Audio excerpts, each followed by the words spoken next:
दोस्तों, ये एक गुजराती मूवी है जो सच्ची घटना पर आधारित है। ये कहानी एक ऐसे गांव की है जहां के आदमी अपनी औरतों को पैर की जूती समझते हैं।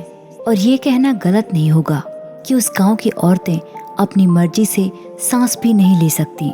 ये उन शादीशुदा औरतों की कहानी है जिनका जीवन उनके घरों की चार दीवारों और उनके पतियों की मांगों तक ही सीमित है। तो देर न करते हुए कहानी शुरू करते हैं। कहानी की शुरुआत सन 1975 से होती है, जहां पर हम गुजरात के एक छोटे से गांव कच्छ को देखते हैं। उस गांव में हम देखते हैं कि आधी रात को एक आदमी गरबा खेलने के लिए तैयार हो रहा है और वो बड़े ही जोश में अपनी पत्नी से तलवार मांग रहा है। तभी उसकी बेटी अपने पिता से कहने लगी कि पिताजी, मैं भी आपके साथ चलूंगी, मुझे भी गरबा देखना है। इस पर वो आदमी अपनी पत्नी को देखते हुए घूरने लगा और कहने लगा कि लड़कियों को नाचने की अनुमति नहीं है और ना ही सवाल पूछने की। इतना कहकर वो अपने छोटे बेटे की पगड़ी ठीक करने लगा और उसे देवी अम्बा की पूजा करने के लिए बाहर मंच में ले गया। और बाहर हम देखते हैं कि वहाँ पर कोई भी औरत मौजूद नहीं है, ना ही कोई लड़की। और यहाँ तक कि आदमियों को नाचते हुए यहाँ की औरतें देख भी नहीं सकती। दरअसल ये क्षेत्र सूखाग्रस्त है और 3 सालों से यहाँ बारिश नहीं हुई है, इसलिए ये सभी आदमी गरबा करके अपनी देवी को मना रहे हैं। और इसके लिए जहाँ आदमी रात में गरबा करते हैं, वहीं औरतें दिन भर व्रत रखती हैं, मतलब वो पूरा दिन कुछ भी नहीं खाती। और फिर गांव का मुखिया देवी से प्रार्थना करता है कि गांव में बारिश हो जाए, क्योंकि पिछले 3 सालों से यहाँ बारिश नहीं हुई और यदि उनसे कोई गलती हुई है तो देवी उन्हें माफ कर दे। और फिर सभी आदमी मिलकर गरबा खेलने लग जाते हैं। वहीं सभी औरतें अपनी 4 दीवारी में बंद थीं, क्योंकि यहाँ के आदमियों का मानना है कि यदि औरतें इस तरह से नाचेंगी तो देवी उनसे नाराज हो जाएंगी। वहाँ की औरतों को घरों से ज्यादा बाहर निकलना भी अलाउड नहीं था।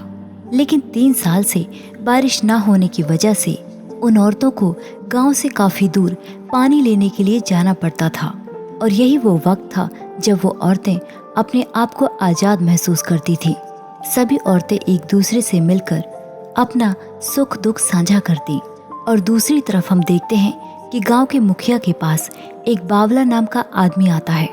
दरअसल बावला गांव के बाहर की खबरें यहाँ लेकर आता है, चाहे वो कोई चिट्ठी हो या खबर। बावला ही दूसरे गांव से आकर इन्हें ये सब खबर देता है। वो गांव वालों को बताता है कि अर्जुन को छुट्टी मिल चुकी है और वो जल्द ही गांव आकर शादी करेगा। ये बात सुनकर गांव के सभी लोग बहुत खुश होते हैं और वो सभी एक औरत के बारे में बात कर रहे थे जिसका नाम केसर है। दरअसल केसर के पति की कुछ समय पहले मौत हो गई है और अब वो एक विधवा है। विधवा औरत के लिए इस गांव में कुछ अलग ही नियम बनाए गए हैं और इसी वजह से गांव के आदमियों को आपत्ति है कि इस तरह यदि वो गांव की औरतों के साथ पानी लेने जाएगी तो गांव की औरतों पर गलत प्रभाव पड़ेगा। और यही नहीं, केसर जिस भी औरत के साथ बात करेगी वो औरत भी विधवा हो जाएगी। ये उन आदमियों का मानना है। इसलिए वो आपस में फैसला करते हैं कि अर्जुन की शादी तक वो औरत गांव की औरतों के साथ पानी लेने जा सकती है, लेकिन वो किसी से भी बात नहीं करेगी। और अर्जुन की शादी के बाद उसका फैसला किया जाएगा। और पंचायत का ये फैसला सभी आदमी अपनी अपनी औरतों को घर जाकर बता देते हैं। और अगले दिन हम अर्जुन को देखते हैं। दरअसल वो फौज में है, इसलिए वो ज्यादा दिन तक गांव में नहीं रहता। अर्जुन के आते ही उसकी शादी मंजरी नाम की लड़की से कर दी जाती है। अर्जुन की शादी में सभी लोग शामिल होते हैं। पूरा गांव बहुत खुश था। अर्जुन की पत्नी मंजरी एक ऐसी लड़की है जो एक कस्बे से बिलोंग करती है। उसका इलाका इतना पिछड़ा हुआ नहीं है और उसने 7वीं क्लास तक पढ़ाई भी की हुई है। यहाँ की औरतें बिल्कुल भी पढ़ी लिखी नहीं हैं और मंजरी का 7वीं क्लास तक पढ़ना उन औरतों के लिए बहुत बड़ी बात है। जब मंजरी के पति अर्जुन को ये पता चला कि वो 7वीं क्लास तक पढ़ी हुई है तो उसे ये सुनकर बिल्कुल भी अच्छा नहीं लगा। वो उसे कहने लगा कि जब लड़कियां ज्यादा पढ़ लिख लेती हैं तो उनके पर निकल आते हैं, इसलिए बेहतर यही होगा कि वो अपने पर खुद ही काट ले, नहीं तो ये सब मुझे करना होगा और यदि मैंने ऐसा किया तो तुम्हें बहुत तकलीफ होगी। अर्जुन की ये सारी बातें सुनकर मंजरी सब कुछ समझ गई। अगली सुबह मंजरी की सास उसे कहने लगी कि तुम्हें आज से गांव की औरतों के साथ पानी लेने जाना होगा। और फिर गांव की औरतों के साथ मंजरी पानी लेने जाने लगती है। सभी औरतें उससे बात करती हैं और आपस में वो घुल मिल जाती हैं। मंजरी नोट करती है कि सभी औरतें उससे बात कर रही थी, लेकिन केसर से कोई भी बात नहीं कर रहा था।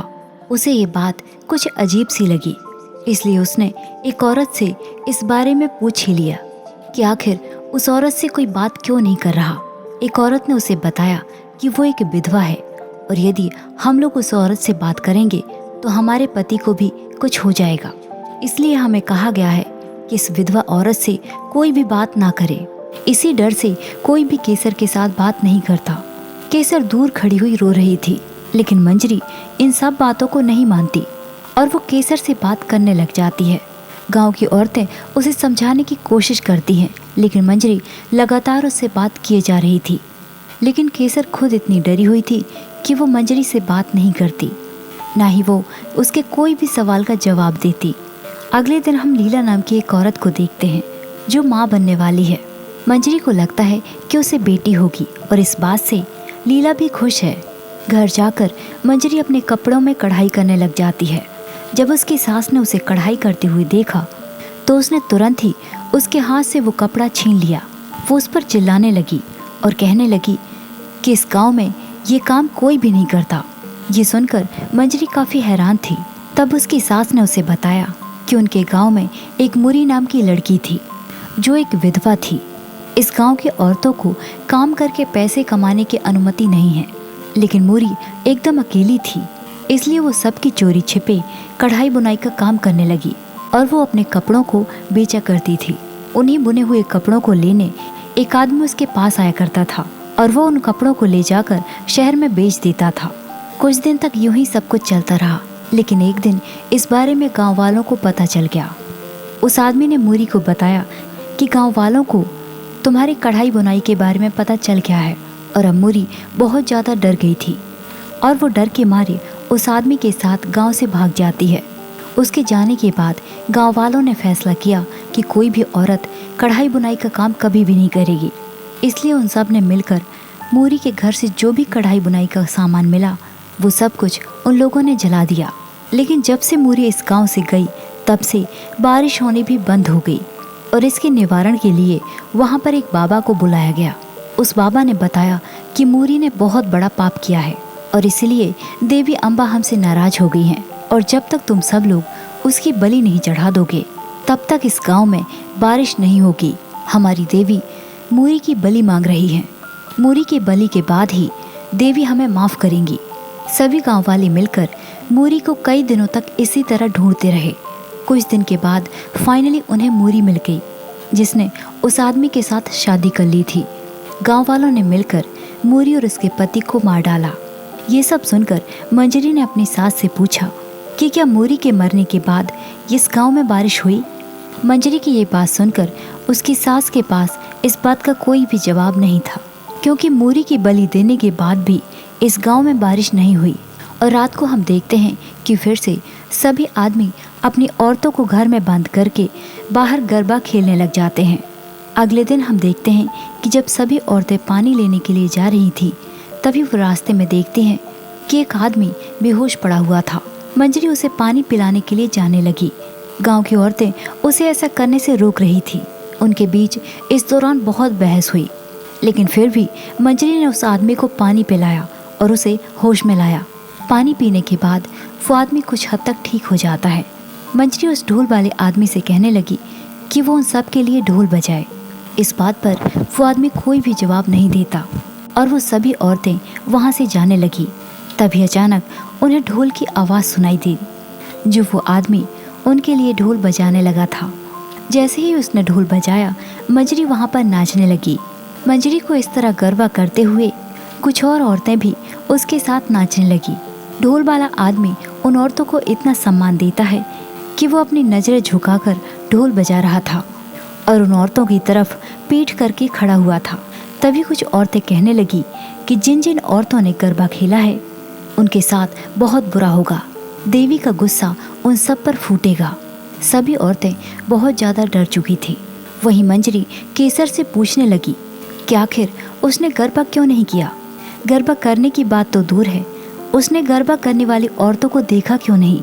तब केसर ने बताया कि जो तुमने गरबा किया है, यदि उसकी वजह से गांव वालों को कुछ भी हुआ तो सारी गलती मुझ पर निकाली जाएगी। इन सब का कसूर मुझ पर आएगा कि मेरी ही वजह से गांव वालों को ये सब हुआ है। खैर, गांव की औरतों को अब बहुत ज़्यादा डर था। वो घर जाकर सभी अपने अपने बच्चों को देखने लगी कि कहीं उनके गरबा करने से उनके बच्चों को कुछ हुआ तो नहीं। वो अपने बच्चों की बहुत ज़्यादा केयर करने लगी, लेकिन दूसरे दिन तक किसी को कुछ भी नहीं हुआ और अब सभी औरतें खुश थीं। उन्हें समझ आ चुका था कि देवी उनके गरबा करने पर उनसे नाराज नहीं हुई।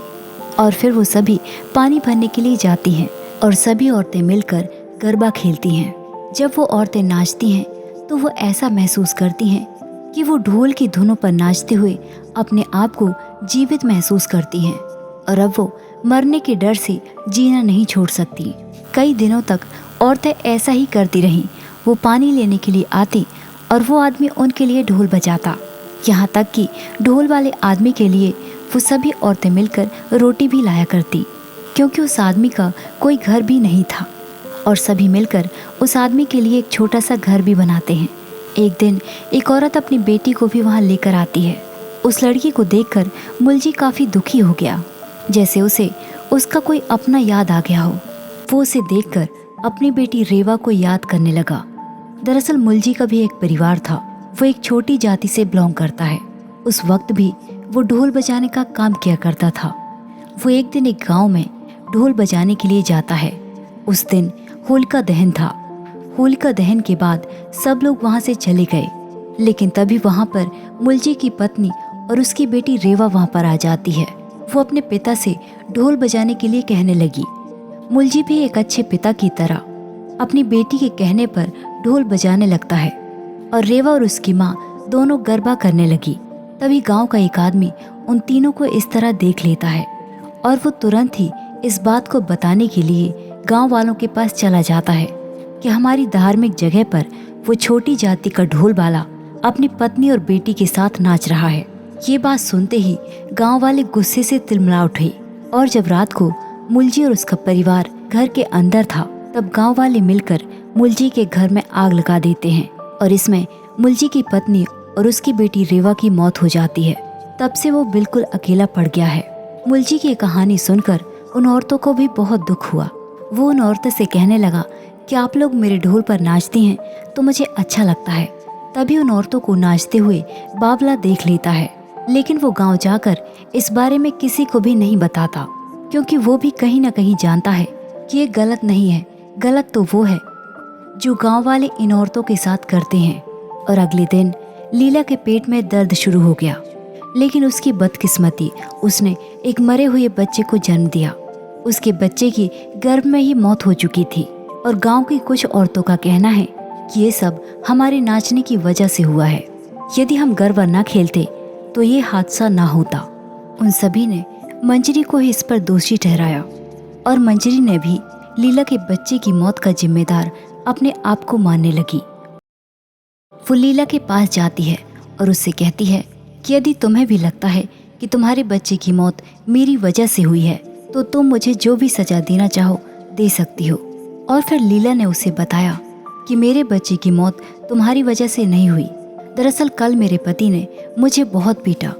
मैं उसके सामने बहुत गिड़गिड़ाई कि मैं पेट से हूँ, वो उसे ना मारे, लेकिन उसके पति ने उसकी एक न सुनी और लीला को बहुत बुरी तरह मारा पीटा और इसी वजह से आज उसके बच्चे की मौत हो गई। और यदि देवी सच में सजा देती है तो वो सबसे पहले पापियों को सजा देती।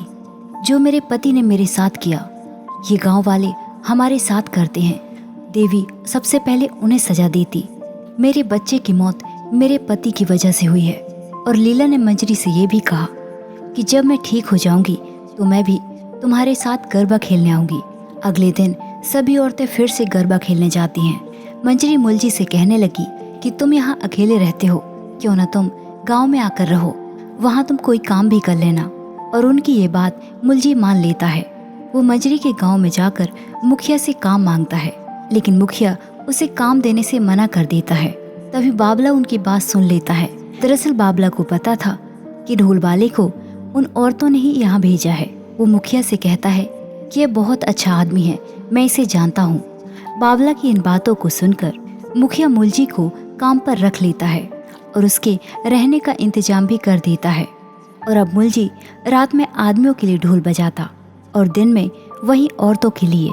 कुछ दिनों तक ये सब ऐसे ही चलता रहा, लेकिन एक दिन गांव की एक औरत को पता चलता है कि उसके भाई और पिता की मौत हो गई है और वो तुरंत ही यही सोचने लग जाती है कि उसने गरबा किया, इसलिए उसे ये सजा मिली है। उससे उनकी देवी नाराज हो गई है। वो इस बारे में अपनी सास को बताती है कि हम सब औरतें जब पानी लेने के लिए जाती हैं तो वहाँ गरबा करती हैं। उसकी सास ये बात गांव वालों को बता देती है और जिस जगह पर गांव की औरतें गरबा खेल रही थी वहाँ गांव के सभी आदमी पहुँच जाते हैं। वो सभी अपनी अपनी औरतों को घर ले जाकर बहुत बुरी तरह पीटते हैं और उनका कसूर सिर्फ ये था कि उन्होंने उनकी मर्जी के खिलाफ गरबा खेला था। गांव वाले मिलकर एक फैसला करते हैं कि वो रात को देवी के सामने ढोल वाले मुलजी की बलि देंगे। और इस तरह रात को सभी तैयारियां हो गई।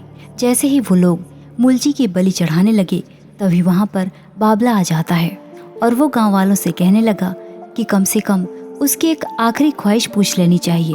मुलजी से वो लोग उसकी आखिरी ख्वाहिश पूछते हैं। उसने कहा कि एक तो मुझे जिंदा जला दिया जाए और दूसरी मैं एक आखिरी बार ढोल बजाना चाहता हूँ।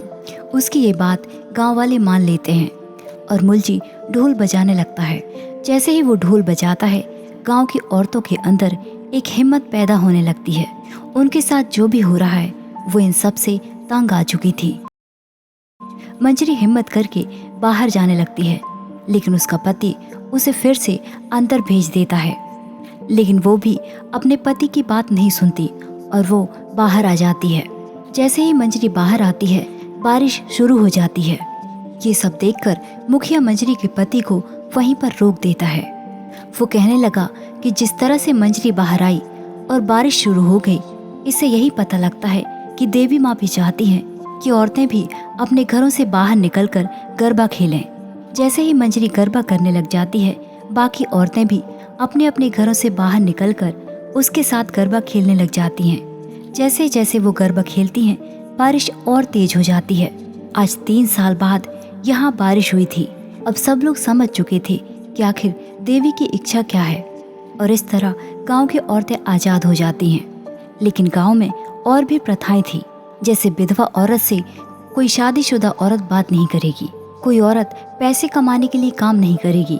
ये सारी प्रथाएं खत्म हुई या नहीं इस मूवी में नहीं दिखाया गया। और इसी के साथ ये कहानी यहीं पर खत्म हो जाती है। तो दोस्तों ये थी हमारी आज की कहानी।